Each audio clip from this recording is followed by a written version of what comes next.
Hi, welcome back to my channel. So இன்னைக்கு என்ன video அப்படின்னா இந்த கேக் ஆர்டர்ஸ் எல்லாமே vlog-ஆ போட சொல்லி நம்மக்கிட்ட வந்து கொஞ்சம் கமெண்ட்ஸ் அதிகமாக கேட்டிருந்தீங்க.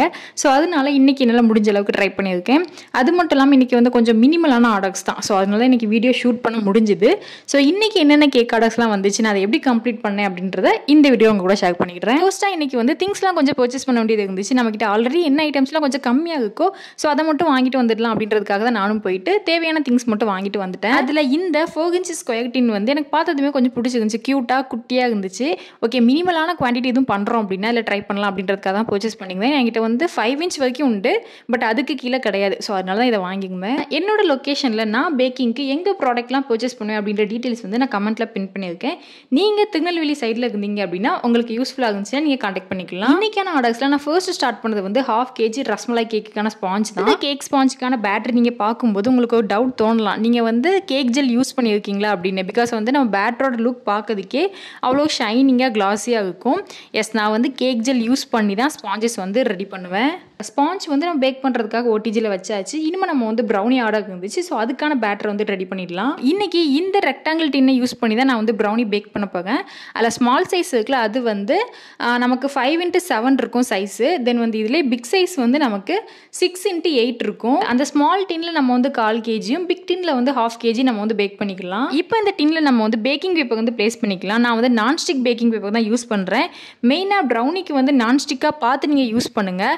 அதுதான் நம்ம கட் பண்ணுறதுக்கு, பீஸ் போடுறதுக்கு, டிமோல்ட் பண்ணுறதுக்கு மெயினாக நம்ம டின்னு வந்து க்ளீனாக இருக்கும். போட்டு ரொம்ப வாஷ் பண்ணோம் அப்படின்ற அவசியம் இல்லை, ஏன்னா சைடில் நமக்கு ஒட்டாது. இதுக்கு முன்னாடி உள்ள லாங் வீடியோவில் நான் வந்து பேக்கிங் பேப்பர் எப்படி நீட்டாக ப்ளேஸ் பண்ணணும் அப்படின்றத வந்து சொல்லியிருந்தேன்.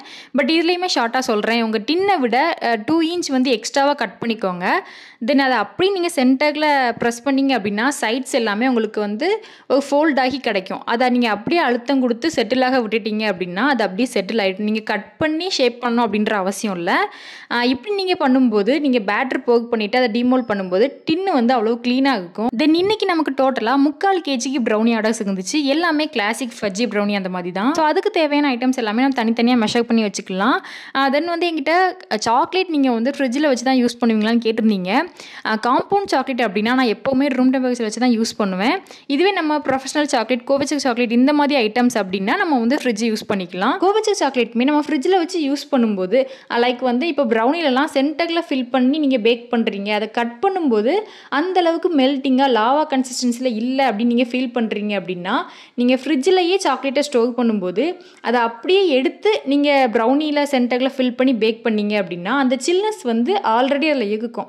ஸோ அப்படி நம்ம உடனே ஹீட் பண்ணும்போது அது அந்த அளவுக்கு லாவா மாதிரி நமக்கு மெல்ட் ஆகாது. ஸோ நீங்கள் பேக் பண்ணுறதுக்கு 15 minutes முன்னாடியே சாக்லேட் எடுத்து ரூம் டெம்பரேச்சரில் வச்சுருங்க.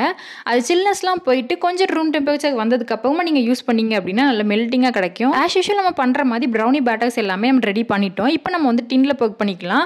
நான் 3/4 kgக்கு சேர்த்தே தான் நான் வந்து ப்ரௌனி பேட்டர் வந்து ரெடி பண்ணேன். இப்போ நமக்கு வந்து 1/4 kg தனியாக 1/2 kg தனியாக தான் நம்ம வந்து டின்னில் பேக் பண்ணணும்.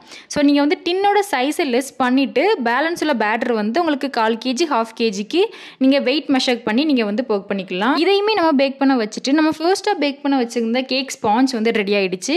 அதை நம்ம நீட்டாக வந்து கட் பண்ணிக்கலாம். ஸோ நல்ல கூல்டான் ஆனதுக்கு அப்புறமா தான் நீங்கள் கட் பண்ணணும். இந்த 1/2 kg ரஸ்மலாய் கேக்குக்கு நான் வந்து 5 inch ஸ்கொயர் டின் தான் யூஸ் பண்ணியிருந்தேன். நம்ம 6 inchமே யூஸ் பண்ணலாம். பட் நம்ம 6 inch அப்படின்னா 3 பீஸாக தான் கட் பண்ணலாம். பட் 5 inch டின் அப்படின்னா நம்ம 4 பீஸாக கட் பண்ணலாம். கேக் வந்து கொஞ்சம் ஹைட்டாக இருந்த மாதிரி இருக்கும் அப்படின்றதுக்காக தான் நான் இதை யூஸ் பண்ணியிருந்தேன். இதில் அந்த மேலே உள்ள அந்த ப்ரௌன் கலர் ஸ்கின்னை வந்து நம்ம கட் பண்ணி எடுத்துடலாம். அது நமக்கு வேண்டாம், ஏன்னா அதில் வந்து எக் ஸ்மெல் கொஞ்சம் ஹெவியாகவே அடித்த மாதிரி இருக்கும் அப்படின்றதுக்காக அதை மட்டும் நம்ம கட் பண்ணி எடுத்துடலாம். இனிமேல் இதை வந்து 4 பீஸாக நம்ம நீட்டாக ஸ்லைஸ் பண்ணி எடுத்துக்கலாம். இந்த 1/2 kgக்கு தேவையான ரஸ்மலாய் எல்லாமே நான் ஏற்கனவே ரெடி பண்ணிட்டேன். இப்போ இந்த கேக் நான் வந்து மார்னிங் ரெடி பண்ணுறேன் அப்படின்னா நான் முந்தின நாள் நைட்டே ரஸ்மலாய் எல்லாமே ரெடி பண்ணி கம்ப்ளீட்டாக 1 day நைட்டு ஃபுல்லாக சோக் ஆகுத மாதிரி நான் விட்டுருவேன். அப்படி நம்ம பண்ணும்போது ரஸ்மலாய்ஸ் எல்லாமே நல்ல சோக் ஆகி நல்ல ஸ்வீட் அண்ட் ஜூஸியாக இருக்கும். பட் நீங்கள் வந்து இப்படி முந்தின நாள் நைட்டே நீங்கள் ரஸ்மலாய் ரெடி பண்ணுறீங்க அப்படின்னா நெக்ஸ்ட் டே ஆஃப்டர்நூனுக்குள்ளே நீங்கள் வந்து கேக் ரெடி பண்ணிடணும்.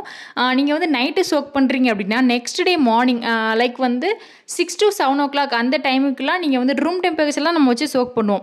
அதை எடுத்து நீங்கள் ஃப்ரிட்ஜில் வச்சுடுங்க. அதுக்கப்புறமா உங்களுக்கு நீங்கள் கேக் பண்ணும்போது எடுத்து யூஸ் பண்ணிக்கலாம். ஸோ கேக்கை வந்து நீட்டாக ஐசிங் பண்ணி ஃபர்ஸ்ட் கோட்டிங் கொடுத்துட்டு 1.5 hours கிட்ட நான் வந்து செட் பண்ண வச்சுட்டேன் ஃப்ரிட்ஜில் வச்சு. தென் நான் எடுத்து தான் ஃபைனல் கோட்டிங் வந்து கொடுத்துருந்தேன். கஸ்டமருக்கு வந்து இந்த மாதிரி தான் மாடல் வேணும் அப்படின்னு ஸ்பெசிஃபிக்காக எதுவுமே சொல்லலை.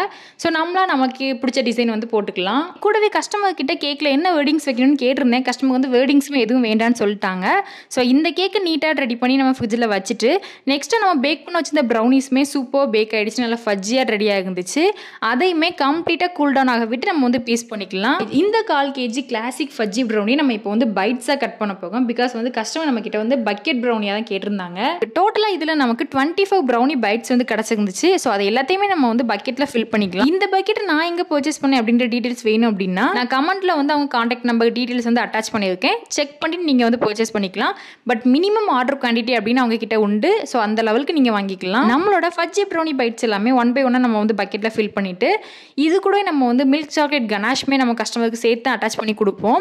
அதில் டிப் பண்ணி சாப்பிட்றதுக்காக. அடுத்து நம்மளோட 1/2 kg ப்ரௌனி வந்து பேக் பண்ணிடலாம். இந்த கஸ்டமர் நம்ம கிட்ட ஆர்டர் பிளேஸ் பண்ணும்போது ப்ரௌனியில் டாப்பிங்ஸ் எதுவும் வேணும் வேண்டான்னு எதுவுமே சொல்லலை.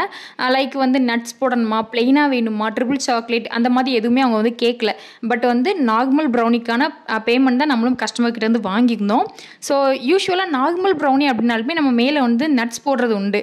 பட் இந்த கஸ்டமர் ஒன்றும் சொல்லலை, நம்மளும் அந்த டைமில் ஒன்றும் கேட்கல அப்படின்றதுக்காக ஹாஃப் வந்து நட்ஸ் போட்டிருந்தேன், ஹாஃப் வந்து பிளெயினாக செஞ்சு கொடுத்துருந்தேன். இதெல்லாம் கம்ப்ளீட் பண்ணிட்டு இன்னைக்கான ஆர்டர்ஸில் ஃபைனலாக நமக்கு வந்து 350 grams முட்டை மிட்டாய் ஆர்டர் இருந்துச்சு. அதையுமே சூப்பர் பேக் பண்ணி நீட்டாக பேக் பண்ணி கஸ்டமருக்கு வந்து சேஃபாக டிஸ்பேச் பண்ணிட்டோம். இது மட்டும் இல்லை, எல்லா ஆர்டர்ஸையுமே நம்ம வந்து கஸ்டமருக்கு சேஃபாக டிஸ்பேச் பண்ணிட்டோம். நம்ம கிட்ட ஆர்டர் பண்ணுற கஸ்டமர்ஸ் எல்லாத்துக்குமே கேக்ஸ் எல்லாமே சேஃபாக போயிட்டு டிஸ்பேச் பண்ணுறதெல்லாம் அப்பா தான் பார்த்துப்பாங்க. அதுக்கு நம்ம தனியாக ஆளோ இல்லாட்டா ஆப்போ யூஸ் பண்ணுறது இல்லை. ஸோ இந்த மாதிரி பேக்கிங் வீடியோஸ் பார்க்கணும் அப்படின்னு நம்ம சேனலை ஃபாலோ பண்ணிக்கோங்க. நெக்ஸ்ட் வீடியோவில் பார்க்கலாம். Tata bye bye. Happy packing.